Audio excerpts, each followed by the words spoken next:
Did you just get scared? Don't worry, this is just a toy gun. But why do I have it in my hand? Because in this lesson, we are learning vocabulary related to war and weapons. So stay with me. My name is Michelle, and we are going to start the lesson now.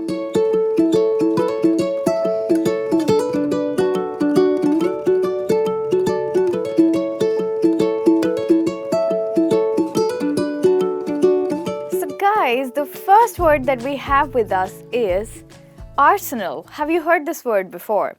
So arsenal is a collection of weapons where you have a lot of weapons. You've got bombs and guns, etc., etc. So a collection of weapons is called an arsenal, and you use it while someone is fighting a war or when a country is fighting a war.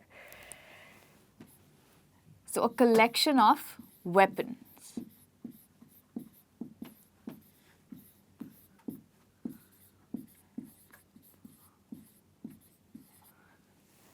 And if you want to use it in a sentence, you could say that the country's arsenal depleted due to the economic crisis, which means that the country's collection of weapons has depleted and maybe they do not have the most recent and updated versions of the weapons.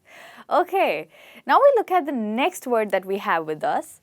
And this is a surgical strike. So now we have looked at what is a collection of weapons called. Now we are going to look at strike. What are the different kind of strikes, which means what are the different ways of attacking another country. So strike means to attack.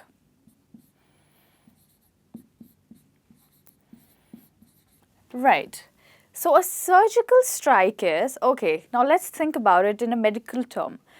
Whenever there's a surgery, the doctor has to be very careful and very precise. He has to use every instrument in his hand, every equipment in his hand very carefully. He cannot put a mark or a cut anywhere else except where it's required.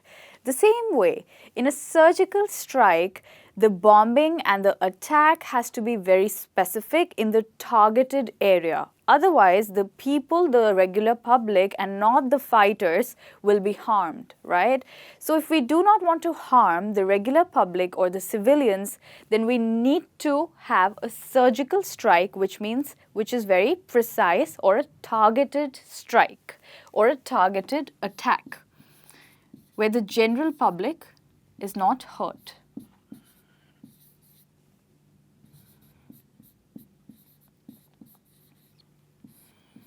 But how do we do a surgical strike? So a surgical strike is usually done through precision bombing, right? So precision means very careful, very specific and perfect, all right? So if this is the area that's targeted, the bombing will only happen here and the rest of the area will not be attacked where people are living. So this is possibly the fighting area where the bombing will happen. So precision bombing is done through aircrafts and it's an example of a surgical strike. So bombing that is done through the aircraft, which is very, very specific. So specific bombing, and bombing means to throw bombs, all right, in an area. So specific bombing.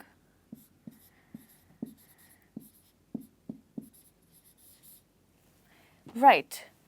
And if you want to use it in a sense, you could say that the Prime Minister declared precision bombing against the warring country. Okay, now we look at the next one that we have, and this is an invasion. So we use "an" with it, the article, because it starts with a vowel, all right? So an invasion is an attack, okay? An attack on another country, on the enemy country in their territory. So let's say that a particular country wants to attack another country, so they are invading that country. It's better to say invading rather than saying attacking. All right, so invasion means to attack the enemy country or the enemy territory, which means region.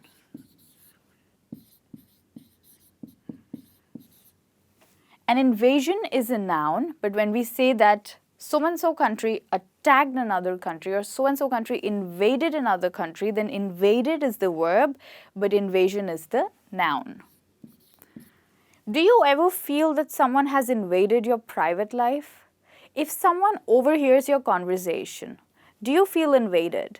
We can also use it in English when you feel that someone is indulging in your private life with you a bit too much. That's when you can say, I felt invaded by his comment, which means that they made a very private comment or personal comment to you which you did not like. All right, so now we look at the next one, which is a preemptive strike. So like I told you earlier, strike means attack.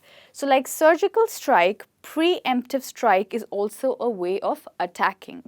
Now preemptive strike is done to prevent another country or another group of fighters to attack us. Okay, so if you do not want a group of fighters or a group of army, you do not want an army, not a group of army, an army to attack you, then you will have a preemptive strike, which means that you will prevent them from attacking you. So even before they could attack you, you'll have a preemptive strike on them. So to prevent them, prevent is very similar to this word preemptive. So to prevent an attack.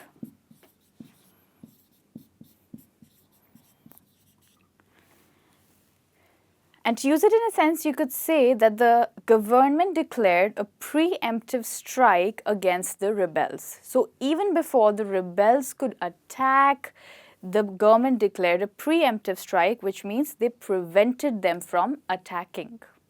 Now with this, we come to the next one, which is an ambush.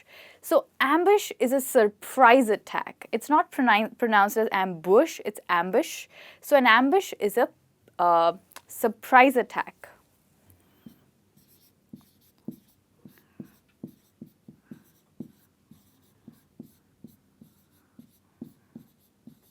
So a surprise attack is when you do not know that a group of fighters or rebels are going to attack you, but they attack you.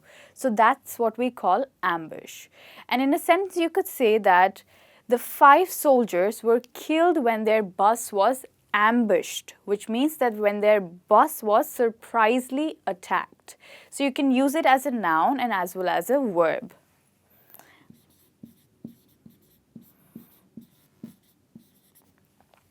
Okay, so like we have ambush, which is a surprise attack, there's a technique to ambush, and that is a guerrilla attack. So do you know who guerrillas are? Of course, we know we find them in jungles. And how do they attack? You won't even know when a guerrilla will come and jump on you and grab you from the back and probably squeeze you. That's how they attack. So like ambush is a surprise attack, guerrilla attack is a technique to ambush, which means that this is how you attack. So people who ambush, they attack like a guerrilla, which means they attack in a hidden manner in a way that you won't even know. Sudden attack.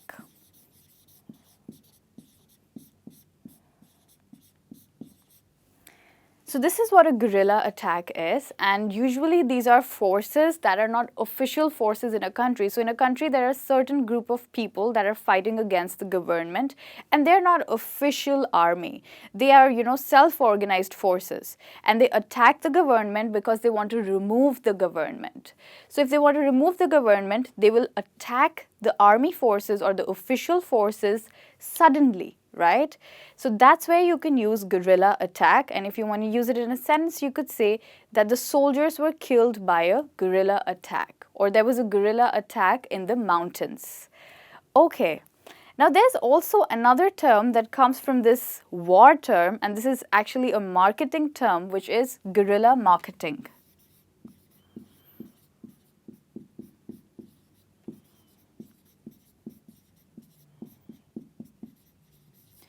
Now, this is a special kind of marketing when a set of people have been given a small budget and they have to market their products using that small budget. So what they do is they go to spots like malls, parks, and other open places like streets, and they suddenly market their products so that they can have access to a larger public, and they know they do not have to spend too much money. So that's guerrilla marketing, when they market suddenly as a surprise, and they can also have access to a huge audience. So you can use it either in business or war. You're at benefit for sure. Okay, now we look at the next one. Now this is retrograde operation, which means retro means to go backwards, like you heard retro music, which means older music, okay? So retro means backwards, and retrograde means to move a step backwards. So whenever an army decides not to fight the war, it retrogrades, which means that it moves back. It's also called as retreating.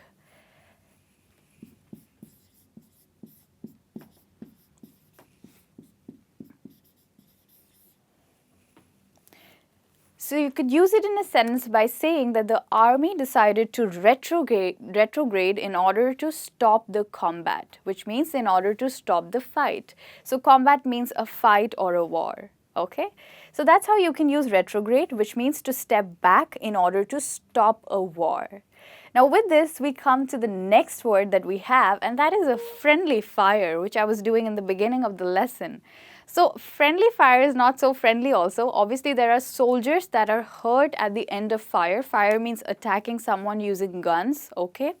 Now friendly fire is when a particular army, okay, certain members or certain soldiers of an army attack the soldiers of their own army. That's what a friendly fire is. So attacking the soldiers of your own army.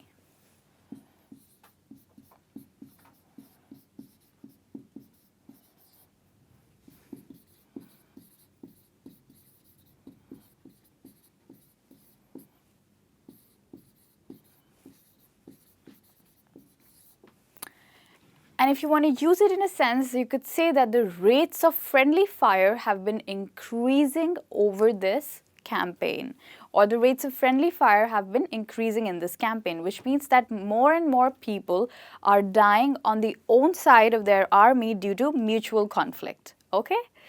Now here we have the next one, blue on blue, okay? This is an adjective which is used to describe friendly fire. So blue on blue is a result of friendly fire. When people attack the soldiers of their own army, this causes blue on blue deaths, which means that the deaths that are caused by the soldiers from their own army. So blue on blue deaths. So you could again say that the rates or the number of blue on blue deaths have increased in the present campaign, and this is a result of friendly fire. Okay, now we look at the next word, which is skirmish. So skirmish means a small unplanned fight between two opposing armies. All right, so a small unplanned fight.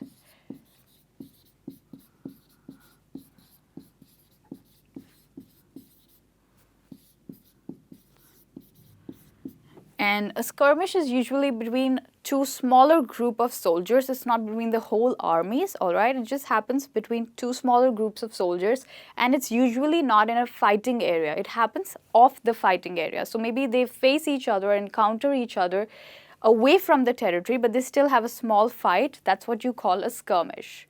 We can also have a skirmish with our friends, don't you? I often have a skirmish with my friend in the restaurant over who's paying the bill.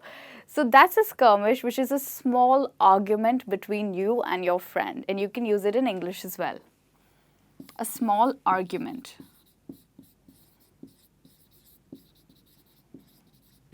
You can use it to talk about your daily conversations or in your daily conversations. Okay, so with this we come to the last and the best word of the lesson, truce. Truce means to stop war. It is an agreement for peace, okay? An agreement for peace.